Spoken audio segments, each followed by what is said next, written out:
Okay, so I need to give you a little update on my PCB Robot. If you remember in the last video I made about it, I grew impatient of waiting for the new battery, so I just decided to cut 2 of its legs to try and make it lighter. Now this worked okay, but the real game changer was this pivot over here.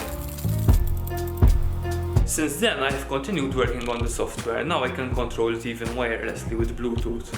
I am pairing my robot with my phone, and using this Y Smart app I am accessing the Get database to write different commands to the robot so that it can make different movements. But there's a tiny little problem. The robot is not moving with the same energetic behavior that it had. So what the heck happened? There are only 2 things that changed from the last test. To access the programming pins and flash the new software, I had to unglue the battery and then glue it back on. Not in the same position.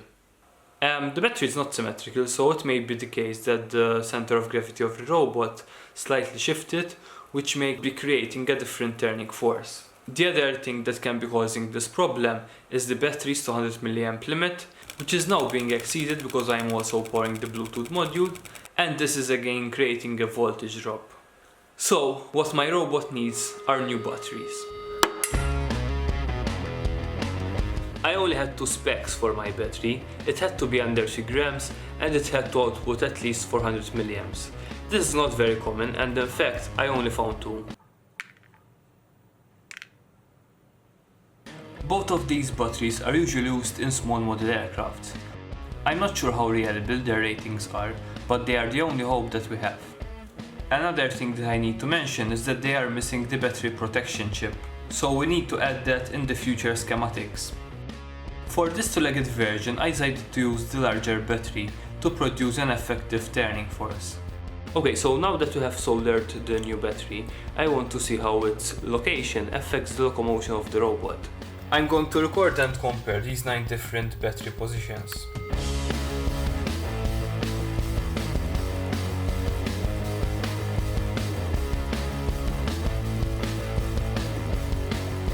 This test shows us how sensitive the robot is to the position of the battery.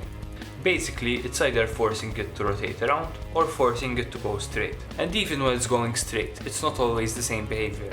In one case it's going too slow, the other too fast and drifting to the left, and in the last case we hit the sweet point.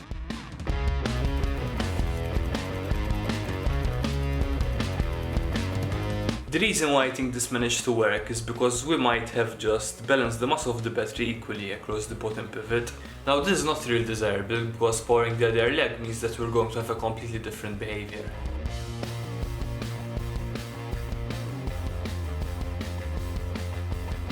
Having the robot rely on the position of the battery is not something I really want if I want to consider it for a swarm application.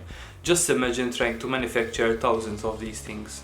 Mount the battery a few millimeters away and the robot's behavior is completely different from the last one. Now I'm not sure if I'm criticizing it too much. I mean, I managed to make this one-off sort of go straight. But the fun part of the engineering process is finding defects in your inventions and coming up with solutions how to resolve those issues. So how can we redesign this robot to make its locomotion independent from the battery?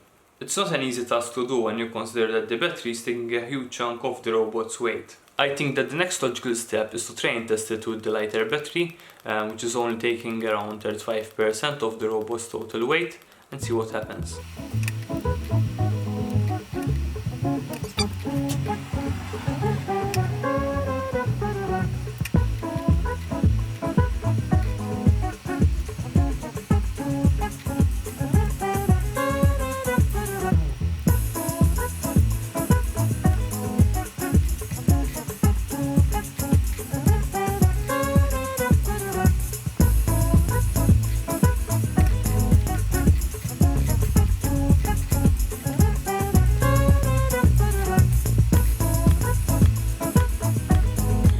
The lighter battery has made 0 improvements whatsoever. This basically proves that in the previous test the robot was moving because of the position and weight of the battery. I have also tested this on the 4-legged version and same shitty results were observed.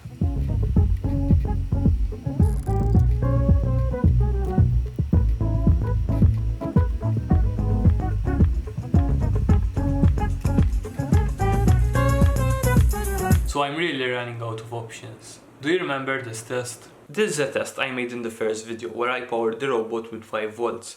And there was a huge noticeable difference when powering the robot with 3.7 volts, because the coils were being driven with twice the power.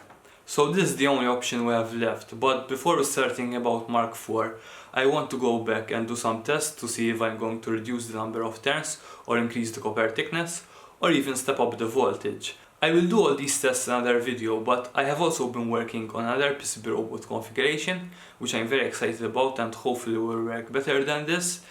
So I will be sharing that in the next few weeks, so stay tuned if you don't want to miss it. Bye.